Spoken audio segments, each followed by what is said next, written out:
안녕하세요. 반갑습니다. 정숙투자 김정수 전문가입니다. 배워야 산다를 하게 됐습니다. 특강인데요. 좀 요청이 와서 오늘 하고 다음 주 이 시간에 두 강에 걸쳐서 강의를 좀 진행합니다. 앞서 저 소개하는 영상 보니까 살이 많이 짜여 있네요. 그죠? 결혼하고 나서 이제 살이 많이 쪘었는데, 최근에는 이제 운동도 좀 열심히 하는, 이런 좋은 습관도 좀 갖다 보니까, 그죠? 조금 더, 좋은 모습으로 여러분들에게 비춰질 수 있도록 더 운동 열심히 해야겠다는 생각이 또 듭니다. 오늘 시장이 급락했습니다. 조정 흐름이 꽤 크게 나왔죠. 그래서 오늘 주식 투자 하시는 분들께서 여러 가지 고민이 있으실 것 같아요. 좀 공포가 있으신 분들이 있을 수 있고, 지금이라도 종목을 좀 교체해야 될까? 아니면 현금을 만들어야 될까? 이렇게 하시는 분들도 있을 거고, 아니면 좀 자기가 원하는 주식들이 좀 잘 기다렸다가 그 가격이 올 때까지 기다리신 분들이 있을 거 아닙니까? 그래서 오히려 급락하는 이런 흐름들을 또 반가워하신 분들이 또 있으실 거라고 생각을 합니다. 여러분들은 지금 주식 투자를 어떻게 하고 계신가요? 네? 좀 여유롭게 투자하고 싶죠? 즐겁게. 그리고 배워야 산다는 단순히 말이 아니라 그동안 제가 여러분들에게 직접 추천했던 종목, 그죠? 이토마토 방송이나 공개 방송을 통해 투명하게 제 가격에 대해서 또 핵심 이유에 대해서 여러분들에게 몇 개월에 걸쳐서 검증을 하면서 왔기 때문에 오늘 이 배워야 산다에 대한 이 강의는 여러분들께서 그동안 제가 추천드렸던 이 종목들 어떻게 해서 저렇게 좀 기다렸다가 살 수 있는지, 그리고 어떻게 하면 좋은 기업을 싸게 살 수 있는가?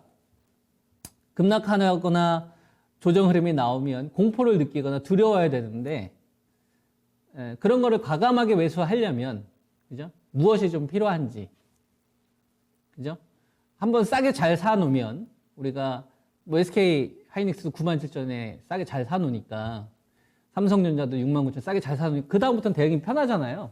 나머지 바이오 제약도 그렇고 언택트도 그럴 거고, 이번에 LG화학 62만 원도 마찬가지고, 우리가 계속 판단을 해야 되는 여러 가지 변수들이 있을 텐데, 주식 투자 하시는 분들이 정말 오랫동안 좀 고민했었던 그런 것들, 진짜 시장의 등락에 좀 상관없이 급락장이 됐든 어떤 상승장이 됐든 횡보장이 됐든 진짜 매수하고 자기 할 일 좀 하고 싶고, 저 같은 경우는 최근에 이제 운동하는 재미에 빠져가지고 운동이 될 수도 있고요, 놀러 갈 수도 있는 거고, 이렇게 좀 여유롭게 투자하고 싶으신 분들 있잖아요. 그리고 전저점이 깨지면 설레이고 더 물량을 싸게 확보할 수 있는 어떤 그런 거에 대한 고민들이 있으셨던 분들은 오늘 방송을 한번 들어보십시오. 해법zet입니다. 이렇게 하면 좀 즐겁게 주식 투자할 수 있고요, 수익 납니다. 아시겠죠? 그래서 오늘 어떻게 하면 좋은 기업을 싸게 살 수 있는가에 대한 강좌가 첫 번째고요. 두 번째는 성장하는 기업 찾는 법에 대한 강의를 이번 배워야 산다를 통해서 여러분들에게 전달해 드리려고 합니다. 식사하고 있으신 분도 있을 텐데 식사하시면서 들으셔도 되고, 그죠? 이어폰 꽂고서 들으신 분도 있을 텐데 잘 한번 들어보세요. 아셨죠? 해법zet입니다. 어떻게 하면 주식 투자를 여유롭게 할 수 있을까요? 좋은 기업을 싸게 사고 싶어요. 혹자는 그런 얘기 합니다. 지하 2층, 지하 3층까지 갈 수 있다. 지하 7층까지 갈 수 있다. 그거는 싼 기업과 싸구려 기업을 구분을 못해서 그런 거라고 저는 생각합니다. 주가가 폭락을 하는데 많이 빠졌다. 이것과 야, 요 정도 가격이면 정말 투자 매력이 높다. 이거 무조건 사야 되는 자리다. 삼성전자 69,000원 뒤도 안 들어보고 사야 된다. 이거 싼 자리다. 전저점 깨져? 더 좋아. 막 이런 거 있잖아요. LG하고 60원 아싸? 막 이런 식으로. 근데 어떤 투자 본질이 무너진 기업들 있잖아요. 뭐 오스테 임플란트 같은 이런 사건들도 있을 수 있고 어떤 횡령이 발생된 기업뿐만 아니라 중요한 투자처를 탈락됐던 기업들. 이런 기업들은 싸구려 기업이 되는 거죠. 그 불확실성이 해결되기 전까지는. 그죠? 뭐 NC소프트를 예를 들면 리니지라는 게임이 메인인데, 그죠? 이 게임이 메인인데 뭐 아이온을 가지고 이야기를 한다든지 블레이드 앤 소울을 가지고 이야기한다든지 제일 중요한 게임이 리니지인데 그럼 58만 원에 살 수 있거든요. 그렇잖아요. 그러니까 싸구려 기업하고 싼 기업하고 구분을 하면 아, 내가 싼 가격에 살 수 있구나. 아, 싸구려 기업 많이 빠졌는데 이런 거 절대 거래하면 안 되겠구나. 요 선만 딱 찾으면 돼요. 낙폭과대 매수와 좋은 기업을 싸게 사는 거는 다른 개념입니다. 차트는 비슷하게 흘러가더라도요. 투자 본질이 살아있는 기업을 해야 되는 거거든요. 그런 건 사는 거예요. 예. 그리고 매수한 다음에 HTS 계속 볼 필요 없습니다. 직장인분들 뭐 하시는 일을 하면서 뭐 스트레스 굳이 받을 필요 있어요? 매수한 다음에 일에 집중하시는 거고, 자영업 하시는 분들이나 좀 여유 자금 되시는 분들 사시나면 놀러 다니시면 되는 거죠. 등산도 좀 가시고. 내가 그 기업이 이 가격이면 싸다라고 생각하는 딱 빌리고 나오면 꼭 HTS 뭐 하러 봅니까? 자기 할 일을 하면서 하는 거죠. 그럼 그렇게 되기까지 얼마나 많은 시행착오와 노력이 있었겠어요. 그렇지 않겠습니까? 하나의 어떤 결론을 내기까지. 그러면은 이 방송을 보시는 분들 같은 경우에는 어떻게 하면 좋은 기업을 싸게 살 수 있을까를 눈앞에 당장에 보이는 가격이나 이런 걸 찾기 전에 뭐가 필요할까? 근본적으로 어떤 생각의 어떤 출발을 어디서 해야 될까?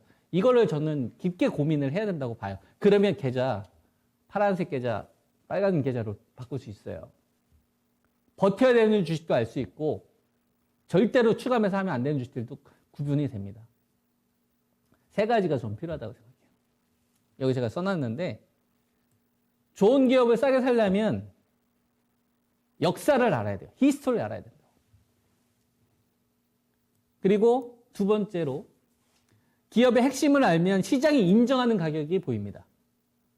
세 번째, 공포와 호재. 공포와 호재에 매수한 사람. 여기서도 사람들의 반응하는 가격들이 보여요. 삼성전자가 2000년도에 일본 소니의 시가총액의 6분의 1이었습니다. 2000년도에 삼성전자는 소니의 6분의 1이었어요. 삼성전자 시가총액 20조였고 소니가 120조였습니다. 2000년도에. 지금은 어떻죠? 삼성전자 우선주 포함해서 530조예요. 소니는 180조 정도 되죠. 3분의 1밖에 되지 않습니다. 그럼 2000년도에 삼성전자가 지금 이 소니를 누르고 전 세계 메모리 반도체 대장도 되고 파운드리 쪽에서 이제 분기 1조씩 벌 수 있는 이런 기업이 되기까지 뭐가 있겠어요? 히스토리가 있을 거 아닙니까? 위기 상황이 있었을 거고 그 위기 상황을 어떻게 극복을 해왔는지 그걸 보고서 시장이 밸류를 준다니까요. 나 혼자 집에 앉아서 레포트 읽으면서 네이버 검색하면서 아니면은 지나가는 사람들 말 한마디 들으면서 뭐 삼성전자 12만 전자하니까 목표치 상향될 때 그거 보고서 매수한 사람들과 삼성전자가 20년 동안 지나온 역사를 보니 제일 중요한 사업이 메모리 반도체와 비메모리 사업, 그 다음에 IM 사업, 여기서 중요한 결정을 했었을 때구나. 삼성전자조차도 적자가 났던 적이 있어요, 여러분. 삼성전자 계속 적자 리먼 때 적자 났었어요. 분기 기준으로. 그럼 그때의 밸류 여러분들 계산해 본 적 있습니까? 포스코 최근 들어서 작년도에 철강 가격 많이 인상하고 중국의 수요에 의해서 많이 올라갔었잖아요. 그리고 나서 뭐 조정 흐름이 올해 나왔는데 여러분 리먼 때 밸류보다 아래에 거래되고 있어요. 2008년도보다 아래에 거래되고 있다니까요. 포스코가. 2008년도, 2009년도에는 포스코가 영업이익률이 20%가 나왔습니다. 더 재미난 얘기 해줄까요? IMF 때는. IMF 때보다 낮은 밸류에서 거래되고 있어요, 여러분. 그러면은 왜 밸류가 이 수십 년 동안 진행이 되면서 밸류가 낮아졌는지 이유가 있을 거 아닙니까? 그 근본 원인이 무엇이냐? 배터리 관련된 주식들, 전기차 관련된 주식이 작년도에 엄청난 시세가 나왔고 최근 들어 조정 흐름이 나옵니다. 2015년도부터 있었어요. 2016년도부터 있었다고. 처음이 아닙니다.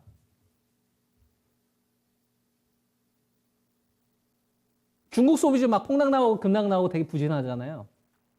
사드 때보다 밸류가 여러분 코로나 때의 밸류하고 사드 때 있잖아요. 밸류 비교해 보세요. 코로나 때의 밸류가 상당히 더 안 좋았을 것 같잖아요. 사드 때 밸류가 훨씬 더 높아요. 이게 뭘 얘기하는 겁니까? 주식이라는 거는, 기업이라는 거는 그 기업을 구성하고 있는 수많은 인재들이 하나의 어떤 그 기업의 실적, 성과를 내기 위해서 다 달라붙어요. 위기 상황이 나오잖아요. 우리들보다 훨씬 더 뛰어난 사람들이 밤새면서 해결하려고 여러분 노력합니다. 그러면서 중요한 결정을 내려요. 그걸 시장에서는 가격을 쳐줘요. 밸류를 쳐준다고요. 여러분. 삼성전자 대한민국에 있는 사람들이 다 사야 되는 가격이 69,000원. 이게 차트에서는 나오지 않습니다. 근데 중요한 사업 트렌드 변화에서 나와요. 그럼 여러분들은 어디에 집중해야 되겠습니까? 그 기업이 어떻게 움직여 왔는지 발자취를 기억을 해야죠. 우리나라 지금 선진국으로 인정받지 않습니까? 지금 갑자기 선진국이 됐나요? 아니죠. 후진국에서 개발도상국이 되었고 그 다음에 선진국이 되기까지 역사가 있잖아요. 70년대, 80년대 산업재가 이끌었고 건설이 이끌었고 90년대 건설이 최고였어요. 건설이 최고였습니다. 그리고 2000년도 중반 가면서 조선이 최고였어요. 리먼 사태 딱 겪고 나서 중국 소비주들, 그죠? 그 다음에 차화정, 막 이런 거. 지수가 박스권에 갇혀진 이 기간 동안에 대변혁이 일어났었다고. 2014년 셀가스 혁명 이후. 유가, 100달러 보기 힘들죠? 우리 과거에는 중동에서만 원유 사왔잖아요. 근데 지금 미국에서 사오지 않습니다. 이런 트렌드의 변화. 이런 게 갑자기 만들어지냐 이거예요. 안 만들어집니다. 우리나라 혼자 가지도 않아요. 미국이란 나라와 같이 가죠. 역사를 알아야 돼요. 역사의 발자취를 추적해야 됩니다. 그러다 보면 뭐가 보이냐면 핵심 본질이 보여요. 제일 중요한 투자 포인트가 나와요. 많은 투자 이유 필요하지 않다고 저는 생각합니다. 하나만 찾아야 돼요. 그 하나를 못 찾으면 가격을 찾을 수 없어요. 근데 그 가격을 찾잖아요?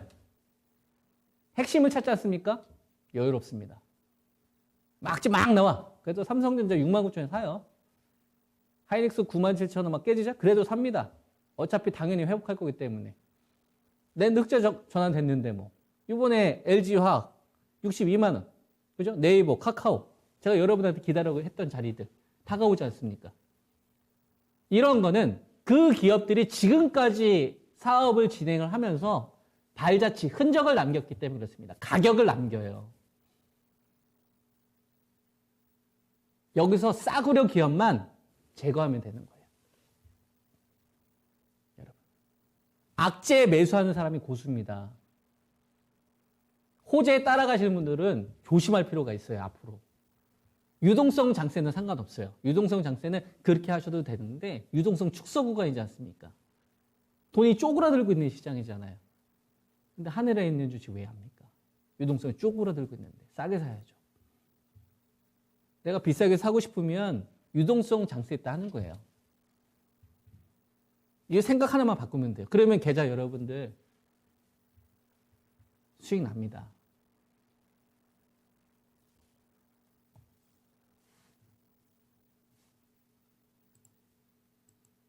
여러분들 지금 투자 어떻게 하고 계세요? 오늘 주식시장 조정 나와서 급락 나와서 하루 종일 HTS 보고 계십니까? 아니면 여러분들이 사고 싶었던 주식들, 밸류 계산해 놓은 거, 쇼핑할 주식들, 그죠? 어떻게 분할 매수할지 계획 세우고 있으십니까? 설마 무리한 투자는 하고 있는 건 아니시죠? 남의 돈 가지고서 하루하루 불행하게 이런 건 절대 안 됩니다. 아시겠죠? 그래서 좋은 투자 습관으로 바꾸면 즐기면서 살 수 있어요. 확신을 가지고 투자할 수 있습니다. 주위 사람들이 막 옆구리 찔러도요, 흔들리지 않아요. 자기만의 가격 산출하는 툴이 잡혀져 있어야 됩니다. 그러려면 뭐가 필요해요? 기업의 역사를 알아야 돼요. 산업의 역사, 히스토리. 어렵지 않아요. 뭐 전문 지식, 엄청나게 많은 지식이 필요할 것 같습니까? 제일 중요한 것만 뽑아내면 됩니다. 그런 것도 제가 여러분들한테 알려드립니다. 그죠? 중요한 것만 메모하면 되죠. 역사의 흔적, 역사를 알면 가격이 보인다. 그죠? 코스피 월봉입니다. 그죠? 월봉. 2008년도 리먼 때가 있었어요. 그죠? 자, 요때가 리먼 때입니다. 그죠? 리먼 때, 저 표시한 데. 여기서 무슨 변화가 있었어요? 미국을 중심으로 했던 소비의 축이 누구한테 넘어갔습니까? 중국으로 넘어갔어요. 그래서 미국의 매출 비중이 높은 LG전자나 LG디스플레이 같은 이런 업체들보다 중국에 대한 매출 비중을 높이기 시작했던 차화정들이 대박이 터집니다. 그죠? 그리고 나서 코스피 지수가 전고점을 넘어가지만 바로 이내 떨어지죠. 왜 그렇죠? 반도체가 안 도와줘서. 반도체가 안 도와줘서. 우리나라는 반도체가 도와주지 않으면 전고점을 돌파 못해요. 돌파했더라도 다시 빠진다고 봐야 됩니다. 왜? 반도체가 차지하고 있는 매출 의존도가 압도적이기 때문에.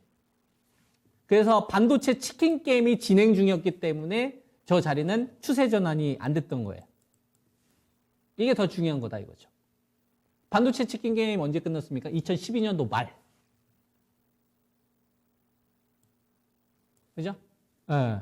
근데 반도체 치킨 게임이 마무리가 됐는데 문제가 뭡니까? 셰일가스 혁명이 터집니다.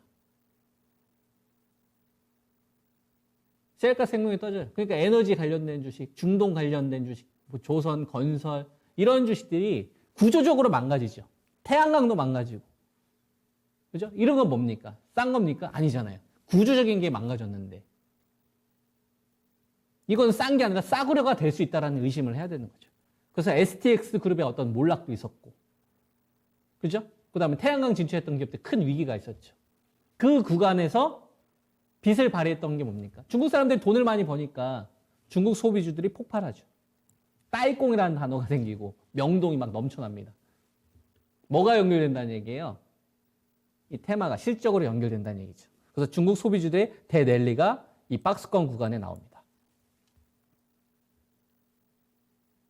그리고 나서 중국 소비주의 상승만으로는 이 전고점 돌파가 안 돼요. 이 박스권 돌파됐을 때 누가 도와주죠? 반도체가 도와주죠. 반도체. 반도체가 가야 우리나라는 전고점을 돌파할 수가 있는 겁니다. 구조적으로. 요 박스권에 갇혀져 있었을 때 우리나라 12월 결산 법인들 있잖아요. 100조에서 120조의 영업이익을 기록했어요. 그러니까 123조 벌어도 전고점 돌파를 못하는 거예요. 125조를 돌파하더라도 전고점을 돌파를 못하는 거예요. 구조적으로 돌파를 해야 되는 겁니다. 구조적으로 돌파를 누가 도와줘요? 반도체가 도와줘야지. 반도체 빅사이클이 있었던 시기는 디램으로만 벌었던 대한민국이 낸드에서도 돈을 벌었기 때문에 박스권 돌파가 된 겁니다.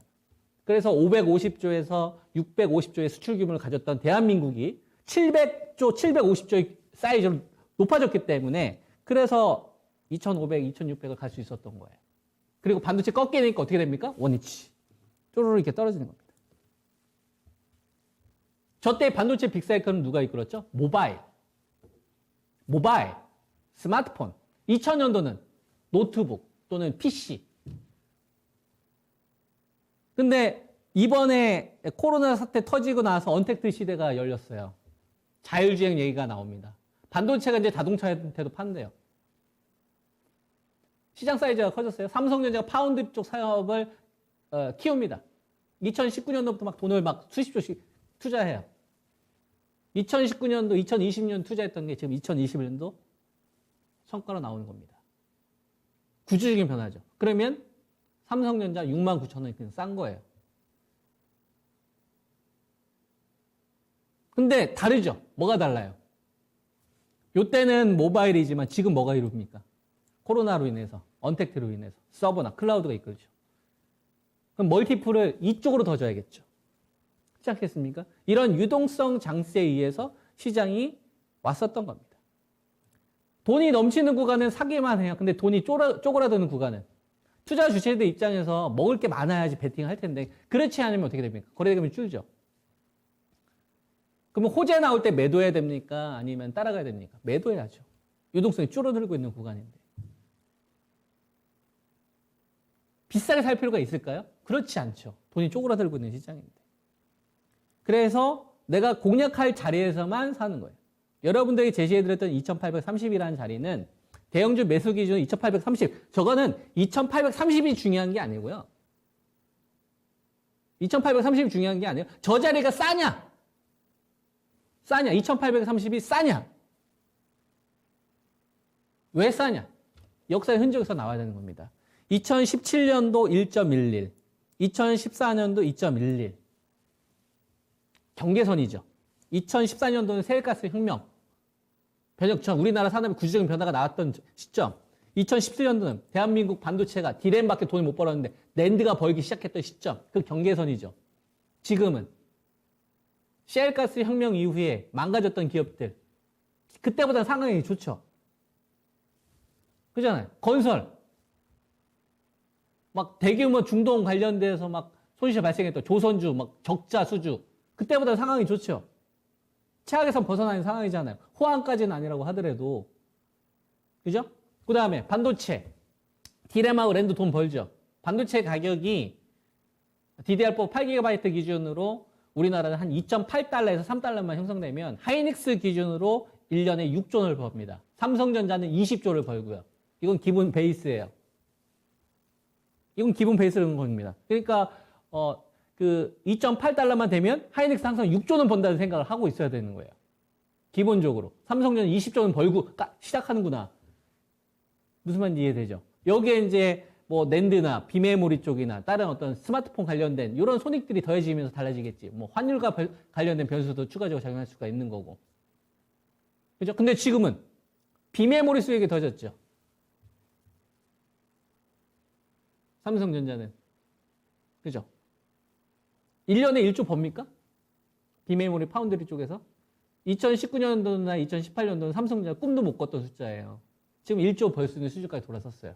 구조적인 변화잖아요. 그러니까 싸다고 할 수 있죠. 변혁기가 나왔던 그 시점보다 지금 돈을 벌고 있는데 그 수준에서 거래가 된다? 그럼 싼 거죠. 그러니까 2830은 사는 거예요. 더 떨어질 수도 있습니다. 2820에서 뭐 2800, 근데 싼 거예요. 그냥 2830은. 이런 건 하나의 기준이 될 수 있다 이겁니다. 내가 두 번에 나눠서 분할 매수를 할 건지, 세 번에 나눠서 살 건지, 이거는 이제 내가 결정하는 거고. 상황에 따라서.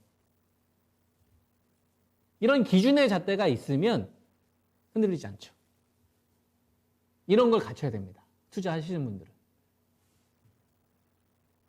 그래서 사회의 구조적인 변화가 어느 시점을 경계로 나타나느냐. 이런 게 이제 되게 중요한 거고요. 그 다음에 하이닉스도 한번 보면, 하이닉스는 대한민국에 있는 사람들이 다 사야 되는 자리가 97,000원. 97,000원에 매수 못하면 103,000원에서 사요. 근데 97,000원 말씀드리고 나서 더 빠졌어요. 95,000원. 사는 거예요. 싸니까. 네, 그럼 이 싸다라는 게 우리가 어떻게 할 수 있냐. 그럼 SK 하이닉스라는 기업을 바라보면 되죠.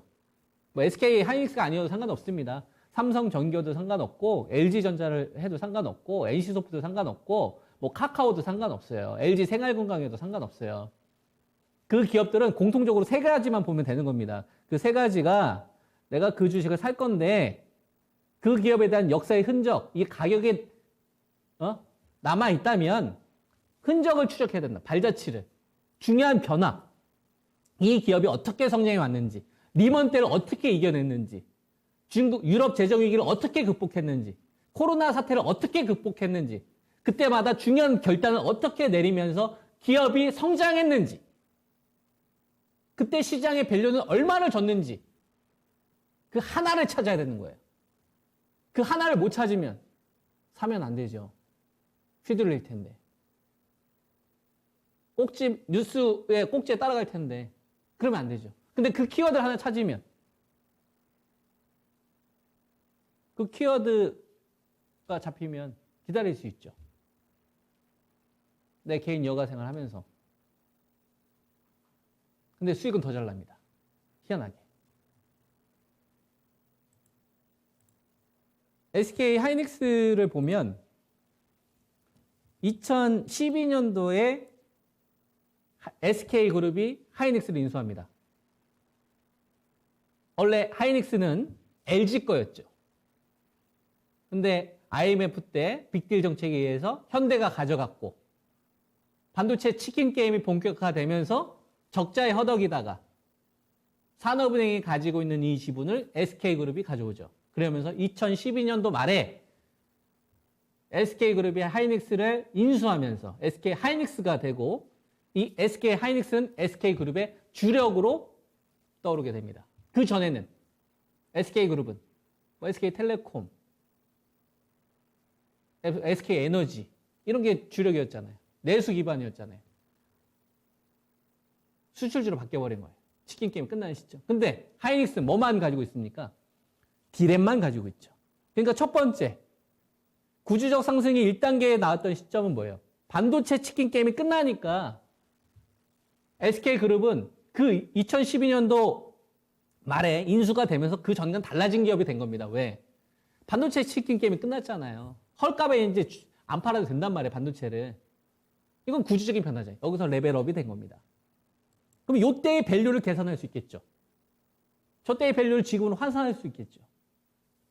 이게 첫 번째고, 그 다음에 이제 두 번째는 2017년도, 18년도 SK 하이닉스는 원래 디램에 대한 매출 비중이 95% 있었던 기업입니다. 그래서 삼성전자가 2017년도, 18년도에 낸드에서 15조 벌 때 구경만 했어요. 구경만 했어요. 디램으로 나도 대박을 터뜨렸는데 5조 정도 벌던 하이닉스가 20조까지 벌었으니까 대박 난 거 아닙니까? 근데 삼성전자는 낸드에서 막 15조, 20조씩 벌었었거든요. 그거 구경만 했어요, 이렇게. 배 아프겠죠? 그래서 하이닉스가 디램에서 번 이 현금 캐시를 바탕으로 대대적인 낸드에 투자를 합니다. 초반에 수율이 안 잡히니까 어떻게 돼요? 수율이 안 잡히니까 적자에 허덕이겠죠. 2년 걸렸어요. 근데 그 낸드가 작년도 말에 뭘로 전환됐어요? 흑자로 전환됐죠. 그래서 구주 3단계라 보는 겁니다. 그래서 SK 하이닉스라는 이 기업을 잘 보면 역사의 흔적, 역사를 알면 가격이 보인다. 이 숫자 노름을 하면 안 됩니다.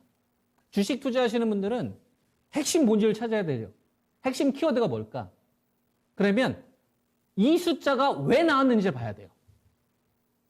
이 숫자가 왜 나왔지? 3조 2천억 벌던 기업이 13조 벌고 20조까지 대박이 났는데 도대체 2019년도, 2020년도에 무슨 일이 있었길래 2조 7천, 20조 벌던 기업이 2조 7천억을 벌고 거의 9분의 1 토막 아닙니까? 1년 사이에 무슨 일이 있었길래. 매출을 보니까 40조에서 27조예요. 뭐 매출이 10분의 1 준 건 아니지 않습니까? 그럼 뭔가 2018년도, 19년도에 큰 변화가 있다라는 걸 우리가 알 수 있죠. 역사에 담겨져 있단 말이에요. 돈 못 벌었네? 이게 중요한 게 아닙니다. 돈 못 번 거는 누구나 다 알고 있는 내용이고 왜 못 벌었는데 그리고 그게 일회성이냐 구조적인 문제냐 아니면 지나가는 문제냐 미래를 위해서 투자하는 거냐 아니면은 오너가 잘못된 결정을 한 거냐 이걸 봐야 돼요. 그래야 싸구려 기업인지 싼 기업인지를 알 수 있죠. 제가 여러분들한테 그런 얘기 했죠. DDR4 8GB 기준으로 2.8달러에서 3달러 형성되면 하이닉스는 6조를 벌고 삼성전자는 20조를 버는 기본 사업 구조를 가지고 있다. 근데 이때 2조 7천억이 뭐예요? 디램에서는 돈을 벌었지만 낸드에서 돈 까먹은 거예요. 3조 3천억 적자예요. 잘못한 겁니까? 아니죠. 미래를 위해서 투자한 거잖아요. 그리고 나서 5조. 6조 번다고 했잖아요. 그렇죠. 3조 적자 났던 게 1조로 쭈그러든 거예요. 왜? 수율이 잡혔기 때문에. 수율이 좋아진 상황이라. 그러다가 작년도에 흑자로 돌아섰다고. 하반기에.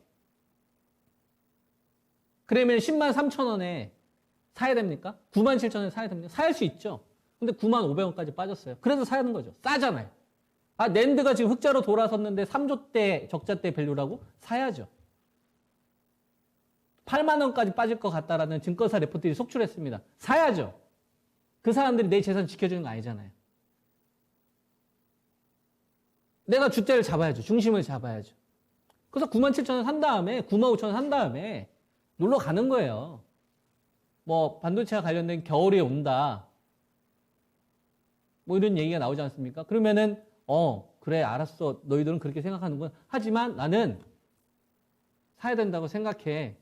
랜드가 흑자로 돌아섰으니까.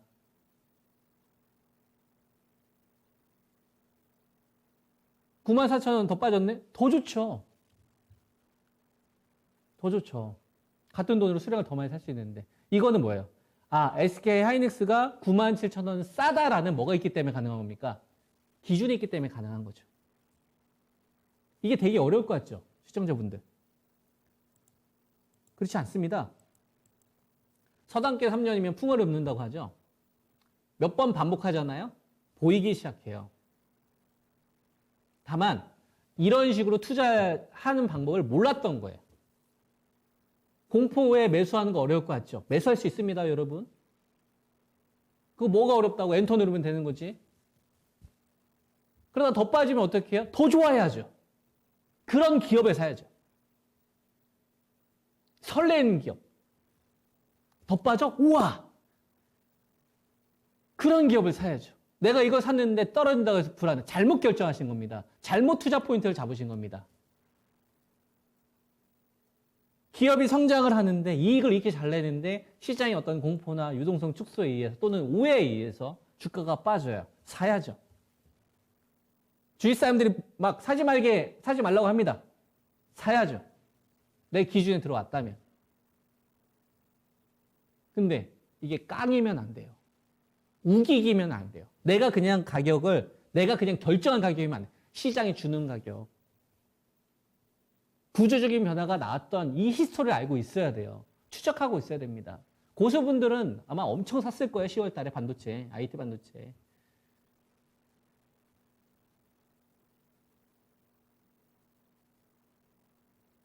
언택트나 이번에 뭐 게임 배터리 절대 안 따라갔을 거라 저는 생각합니다. 비싸다는 거 알고 있었거든.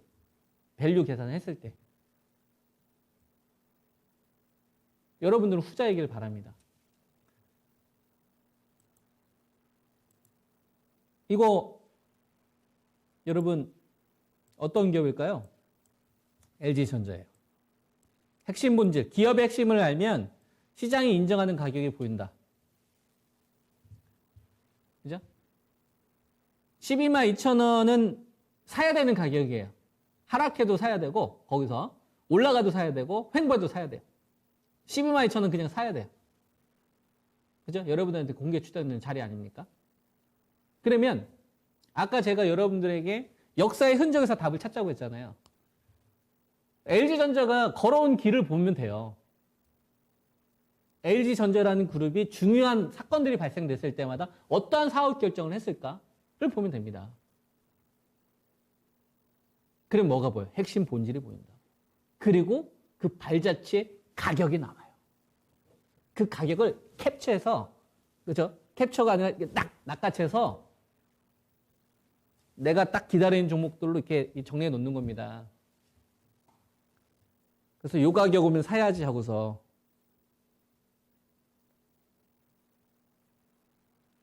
그래서 가격 오면 사면 돼요. 그 가격 안 오면 온 것도 있는지 체크하면 되는 거지. 그래서 안 오잖아요? 그럼 운동하는 겁니다. 열심히. 아 이번에 살이나 좀 더 뺄까? 근육 좀 만들까? 이런 식으로.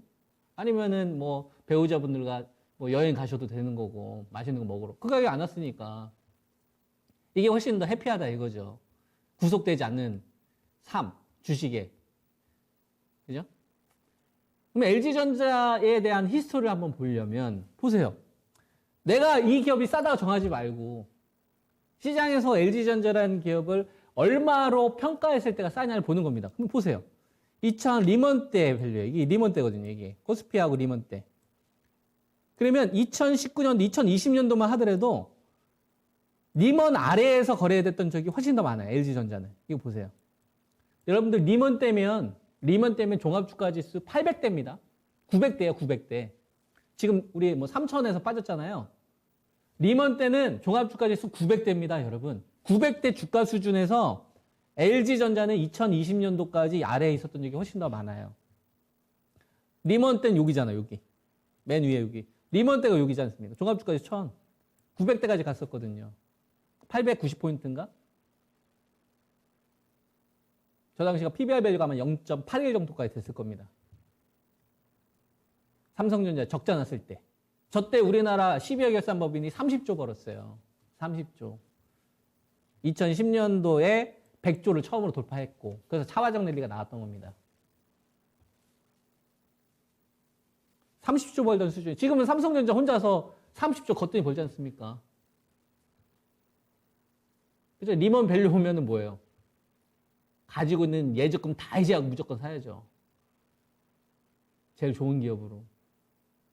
그죠? 근데 그게 지금 쉽게 오지는 않을 것 같고, 뭐 코로나에서 한번 왔으니까. 그럼 보세요.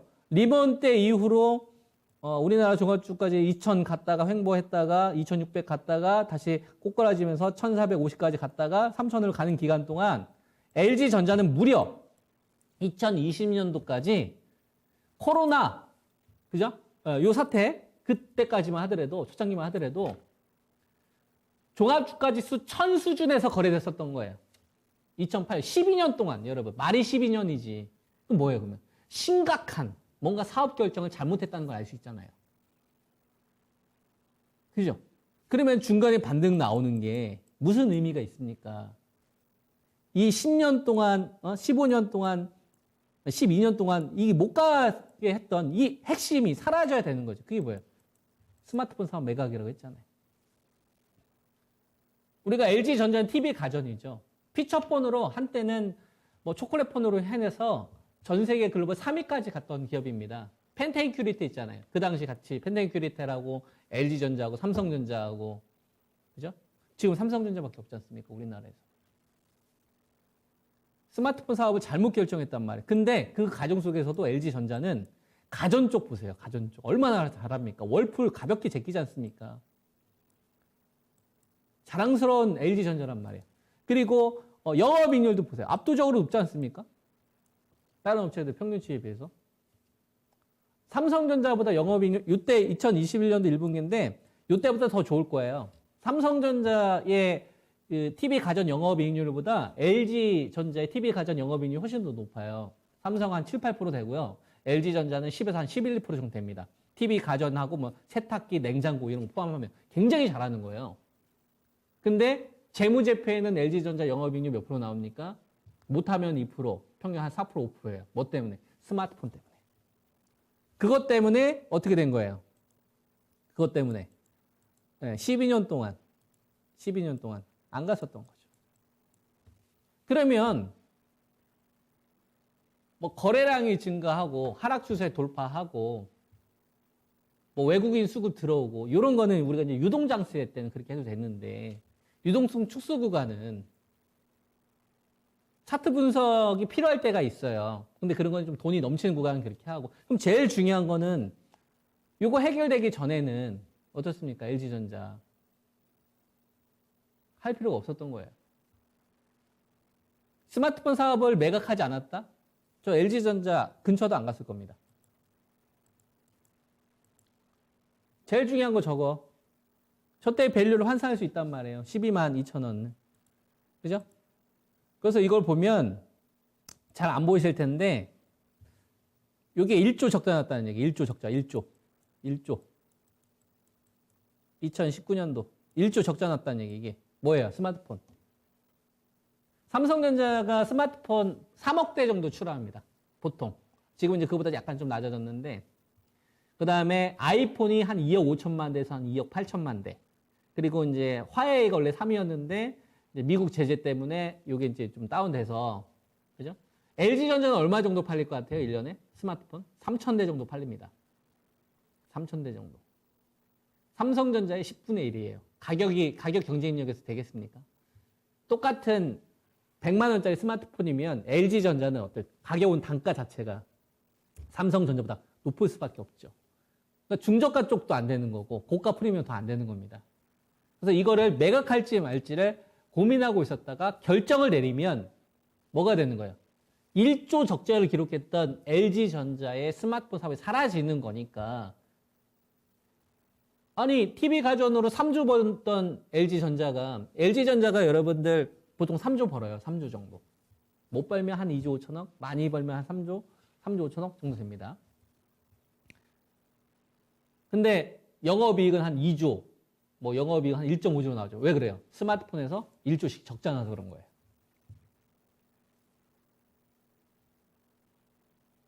그러면 뺐잖아요. 1조 적자를 뺐잖아요. 그럼 뭐예요? 최소 2조, 3조는 버는 거 아닙니까? 그럼 사야죠. 1조 적자로 괴롭혔을 때 LG전자가 있으면 지금 그걸 매각 결정됐으면 사야죠. 12만 2천 원.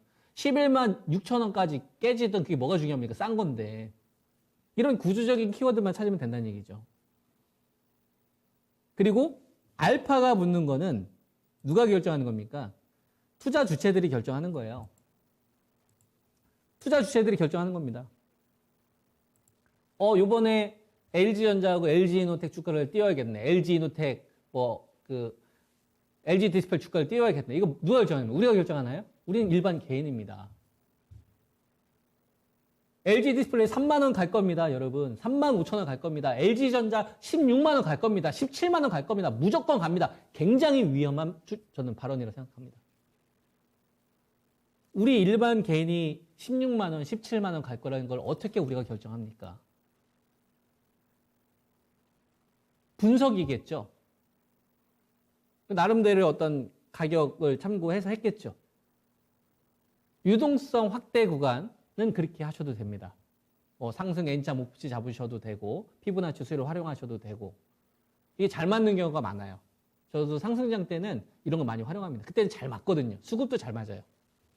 근데 유동성 축소 구간은 좀 조심하셔야 됩니다. 독이 될 수 있어요. 호재가 나와서 매수했는데 그때부터 밀릴 수 있습니다. 분명히 상승 목표치가 더 갈 것 같은데 희한하게 갑자기 돌발 악재가 나와서 거래 정지되는 경우가 생겨요. 그러한 경우를 아예 안 하는 게 저는 고수라고 생각합니다.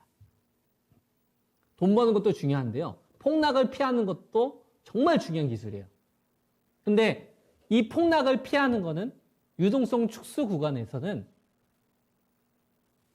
차트나 수급 분석이나 아니면 어떤 이슈나 이런 거에 대해서 여러분들이 참고 정도만 활용하시고 이 무기를 아껴뒀다가 유동성 확대 구간에서 활용하시고 근데 이제 나는 스캘핑 매매 하겠다. 당일 매매 하겠다. 그분들은 이제 그렇게 하시면 되는 거고 저는 다수의 투자분들은 투자해야 된다고 생각을 해요. 그래야 질 좋은 삶을 살 수 있다. 누구한테 구애받지 않고 내가 좋은 기업 사서 즐기면서 그 기업하고 같이 같은 방향으로 가는 그런 투자가가 되길 저는 원합니다. 그래서 여러분한테 이런 강의도 하는 거고 그래서 여러분들 추천드렸던 가격대도 보면은 그죠? 손절 안 해도 되는 그런 자리에서 추천을 드린 거거든요. 이런 게 전 되게 쌓여가는 게 중요하다고 생각합니다. 여러분도 그렇게 할 수 있어요. 이게 엄청난 지식이 필요합니까? 생각 하나만 바꾸면 되는데. 그죠? 공부 때 매수하는 게 어려워요. 엔터 누르면 되지. 대신 알고 눌러야 된다는 얘기예요. 적어도 싸구려나 싼 기업, 이거는 구분할 줄 알아야죠. 횡령하고 있는 기업 어떻게 될지도 모르는데 그런 거 풀베팅하면 어떡합니까? 고점에서 많이 빠졌다고 해서 덥석 물어요. 여러분들 네이버 지금 많이 빠져서 싸다고 생각하세요? 전 아직 비싸다고 생각하는데. 카카오 많이 빠졌죠? 전 아직도 비싸다고 생각하는데. 반등 나올 수 있겠죠? 근데 전 아직도 비싸다고 생각해요. 그러면 그렇게 생각하는 근거가 있을 거 아니에요.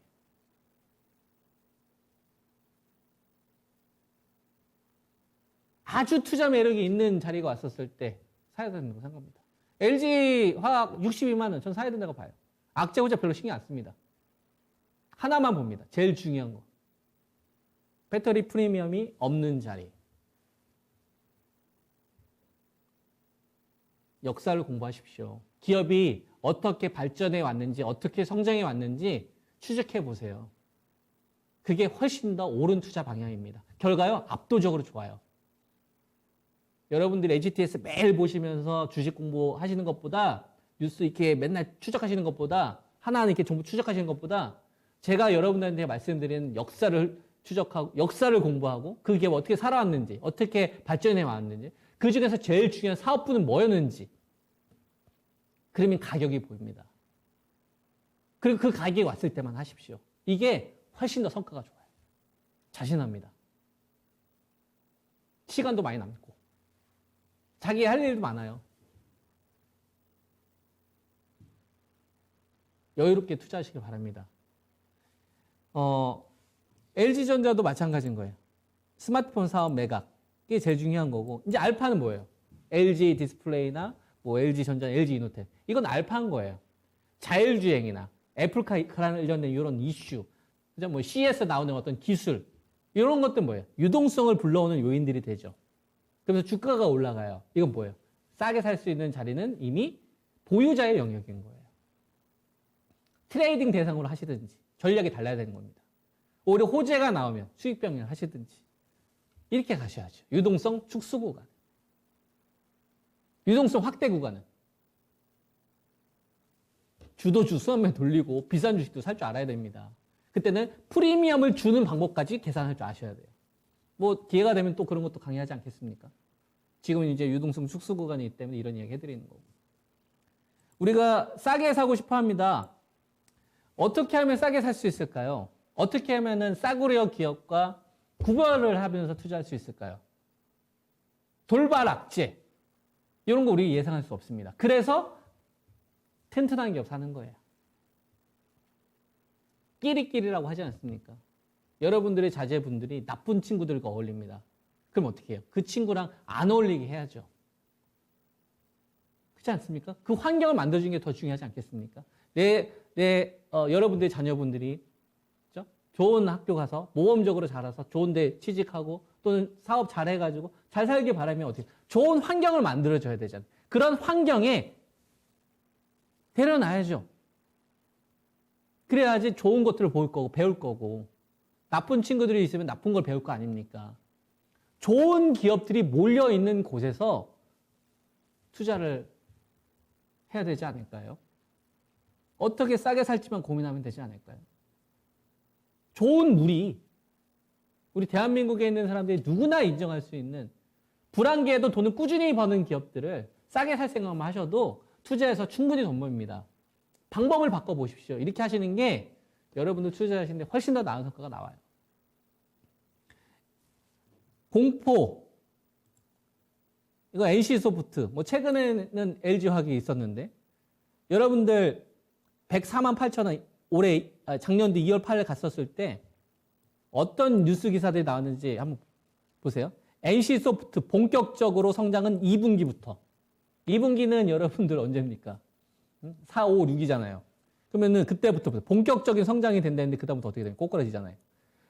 불소2 사전 예약 완료. 앞둔 NC소프트 신작 기대감이 크다. NC소프트 플랫폼 확장 기대감 작용. 신고가 돌파할 때 호재 나옵니다. 친절하게 여러분들 지금부터 빠질 거니까 주식 파시고 다 도망 나오세요. 이렇게 절대 얘기하지 않아요. NC소프트가 뭐 하는 기업이야? 리니지가 중요해. 블레이드 앤 소울이 중요해. 게임이 좋다고 그래서 샀어. 이러신 분들이 훨씬 더 많아요. 굉장히 지향해야 되는 투자 방법이라고 생각을 합니다. 호재가 많다니까요. 사게끔 만들어요. 커트를 쳐야죠. 그러면 비싸다라는 기준이 있어야죠. 아, 요 가격은 내가 설사 놓치더라도 비싸구나. 블레이드 앤 소울 나오는데 이거 중요하지 않다니까요. 리니지가 제일 중요합니다. NC소프트는. LG화학은 배터리고요. 카카오는 자회사 상장이고 네이버는 라인이고 SK하이닉스는 랜드 흑자 전환이고 삼성전자는 파운드리 수익이고 그죠? 삼성전자, FC BGA이고 LG전자 스마트폰 사업 매각이고 이제 전장 사업으로 바뀌겠죠. 이런 식으로. 삼성 바이오로직스는 CM, CDMO고 이렇게 딱 중요한 키워드가 여러 개면 안 됩니다. 하나여야 돼요. 그리고 그게 히스토리에 담겨져 있어야 됩니다. 사업의 구조적인 변화가 나오는 시점이 있어요. 그걸 찾는데 여러분들 시간을 투자하십시오. 이 주식 뭐 85만 원대 막 70만 원, 75만 원 붕괴됐을 때 여러분들에게 62만 원 기다렸다가 62만 원 이하에서 분할 매수했다가 66만 원 팔고 58만 원 깨졌을 때 다시 매수 의견을 좀 드렸었잖아요. 이게 뭐 명인들의 복귀나 절대 전략을 통해서 한 뭐 3, 4개월 동안 계속 여러분들에게 했기 때문에 이 가격에 대해서는 좀 친숙할 거라 생각을 합니다. 근데 여기서 저는 하나밖에 얘기 안 했어요. 리니지 얘기밖에 안 했습니다. 리니지 W가 흥행할 거다. 블레이드 앤 소울 뭐 이런 어떤 진짜 이게 아니라 그냥 리니지 M, 리니지 2M 요때의 밸류다. 악재 나왔죠. 10월 7일에 보세요. 호재가 나온 악재. NC소프트에서 사내 성희롱 피해 신고 접수, 조사 진행 중. 그죠? 네, 보세요. 다들 오르는데 홀로 추락하는 SK 하이닉스. 10월 달입니다. 하이닉스 추락하고 사전 최저가, 힘 못 쓰는 대형주. NC, 뭐 성희롱 논란, 반호히 대처할 것. NC, SK 하이닉스, 아모레, LG, 대형주 목표가 줄 하향, 목표치 줄 하향. 악재가 많나요? 호재가 많나요? 악재가 많죠. 그래서 사야 돼요. 싸구려 기업이 아닌 기준만 찾으면 됩니다. 싸구려 기업은 뭐가 사라졌다고요? 본질이 사라졌다. NC소프트 리니지가 사라졌다. 그러면 싸구려 기업이 되는 겁니다. SK 하이닉스에 낸드 흑자가 없어요? 그건 뭐예요? 이거는 싼 게 아닌 거예요. 아모레 퍼시픽이 오프라인 사업 비중 축소하지 않았어요. 고급 브랜드 쪽의 매출 비중을 높이려고 하지 않습니다. 그러면 이거 뭐예요? 그것들가 아직 싼 게 아니에요. 무슨 말인지 이해되시죠?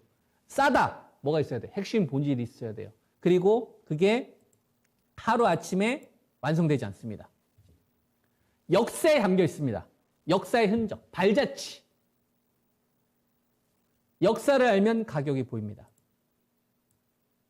역사의 흔적에서 가격을 찾으십시오. 핵심 본질, 기업의 핵심을 알면 시장이 인정하는 가격이 보입니다. 기업의 성장을 주는 구조적 변화, 체질 개선에서의 가격이 신장에서 인정하는 가격입니다. 이그젬플 하이닉스하고 LG전자. 뭐 삼성전기 하셔도 좋고, 삼성전자 하셔도 좋고, 유진테크, 월드엑스 다 하셔도 똑같습니다. 방법은 동일해요. 그리고 공포와 호재 매수한 사람 여기서도 가격이 보인다. 좋은 기업을 공포의 매수에 호재에 팔아라. 유동성 축소 구간은 이런 거를 가장 우선하십시오. 유동성 확대 구간은 더 많은 투자 방법이 있을 수 있습니다.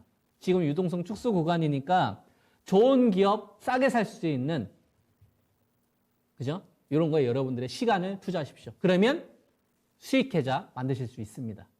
이렇게 해보세요. 수익 납니다. 아시겠죠? 파이팅 하시고, 오늘은 좋은 기업을 어떻게 하면 싸게 살 수 있는가에 대한 강좌였고요. 다음 이 시간은 성장하는 기업 찾는 법에 대해서 강의를 진행하도록 하겠습니다. 시청해주셔서 감사합니다. 정석투자 김정수 전문가였습니다. 감사합니다.